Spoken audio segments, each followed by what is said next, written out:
কোরআনে কারিমে যে সমস্ত নারীর উল্লেখ আছে আমরা একটু জানার চেষ্টা করি সংক্ষেপে। প্রথমেই সবার আগে যার নাম আসে মারিয়াম, যার আলোচনা কোরআনের পৃষ্ঠায় পৃষ্ঠায় পাড়ায় পাড়ায় সুরায় সুরায় রয়েছে, বিভিন্ন জায়গায় জায়গায় আল্লাহ তাআলা করেছেন। সেই মারিয়াম তিনি হলেন গোটা পৃথিবীর কিয়ামত পর্যন্ত আগত আমাদের সকল মা বোনদের জন্য সবচেয়ে উজ্জ্বল উদাহরণ, সবচেয়ে উজ্জ্বল দৃষ্টান্তগুলোর একটি। কোরআনে মারিয়ামের পাশাপাশি আমাদের মা, মুমিনদের মা উম্মুল মুমিনিন নবীপত্নী আয়েশা রাদিয়াল্লাহু তাআলা আনহা, তার সম্পর্কে সূরা নূরে কয়েকটি আয়াতে আল্লাহ রাব্বুল আলামিন আলোকপাত করেছেন। আমরা অনেকে জেনে থাকবো আয়েশা রাদিয়াল্লাহু তাআলা আনহার চরিত্রে কালিমা লেপনের অপচেষ্টা এবং ঘৃণ্য কর্ম করেছিল মুনাফিকরা। আল্লাহ রাব্বুল আলামিন তার পুততা, পবিত্রতা, তার সতীত্ব এবং তার ব্যাপারে যে মিথ্যা অপবাদ দেওয়া হয়েছে সেই মিথ্যা অপবাদ এবং ষড়যন্ত্র সম্পর্কে কোরআনে কারিমে অনেকগুলো আয়াত নাজিল করেছেন।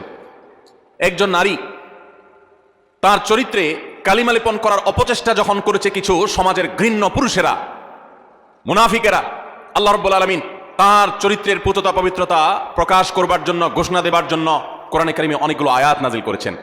একজন নারী হিসেবে, একজন মুসলিম মেয়ে হিসেবে এই ঘটনা নিশ্চয়ই আমাদের জন্য আনন্দদায়ক, এই ঘটনা নিশ্চয়ই আমাদের জন্য প্রেরণাদায়ক। কোরআনে কারিমে আল্লাহ রাব্বুল আলামিন ইব্রাহিম আলাইহিস সালামের স্ত্রী হাজেরা এবং সারা আলাইহিমা সালাতু ওয়াস সালাম তাদের সম্পর্কে আল্লাহ রাব্বুল আলামিন আলোকপাত করেছেন। নাম সরাসরি উল্লেখ করেননি, কিন্তু আলোকপাত হয়েছে।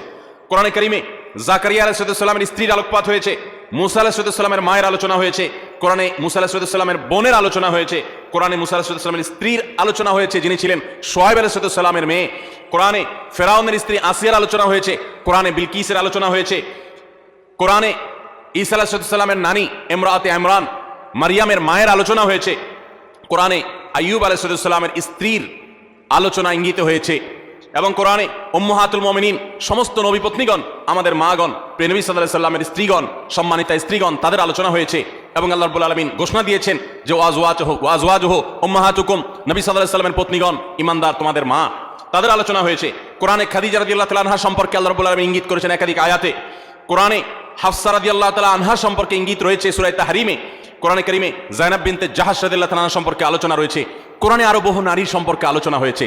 আমরা কোরআনে এত নারীর আলোচনা রয়েছে, এত নারীর ইতিহাস রয়েছে, গুরুত্বপূর্ণ দিক উঠে এসেছে, সেটা আমরা অনেক মুসলিমরাও জানি না।